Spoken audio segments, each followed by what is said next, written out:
महाविकास आघाडीचे डझनभर माजी नगरसेवक आणि त्यांच्या कार्यकर्त्यांचा उद्या शिंदेंच्या शिवसेनेत प्रवेश होणार आहे। उपमुख्यमंत्री एकनाथ शिंदे यांच्या उपस्थितीत वाशीत हा पक्षप्रवेश सोहळा पार पडणार आहे। 12 पैकी 6 माजी नगरसेवक हे उद्धव ठाकरे यांच्या पक्षाचे आहेत। या नगरसेवकांना पैसे आणि इतर आमिष दाखवून पक्ष सोडण्यासाठी भाग पाडण्यात आल्याचा आरोप ठाकरेंच्या शिवसेनेचे उपनेते विठ्ठल मोरे यांनी केला आहे।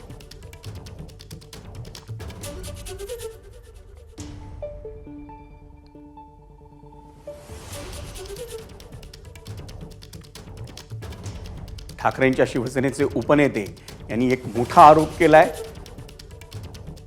नवी मुंबईत महाविकास आघाडीचे साधारण डझनभर माजी नगरसेवक हे शिंदेंच्या शिवसेनेत प्रवेश करतात आणि त्याच पार्श्वभूमीवर आरोप केलाय ठाकरेंच्या शिवसेनेचे उपनेते विठ्ठल मोरे यांनी।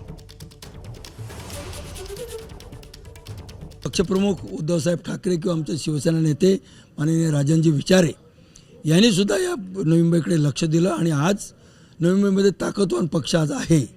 अशा परिस्थितीमध्ये त्यांना काहीतरी एका लालसेने, पैशाच्या लालसेने समोरचे एकनाथ शिंदे गटाची काही मंडळी जर त्यांना आमिष दाखवून, लालसा दाखवून खोक्यांचा व्यवहार जसा आमदारांबरोबर केला तशा प्रकारचा व्यवहार यांच्याशी करून लालसेपोटी यांना नेत असतील तर आम्ही त्यांची लालच पूर्ण करू शकत नाही। त्यांना त्यांचं लखलाभ हो। एबीपी माझा, उघडा डोळे बघा नीट।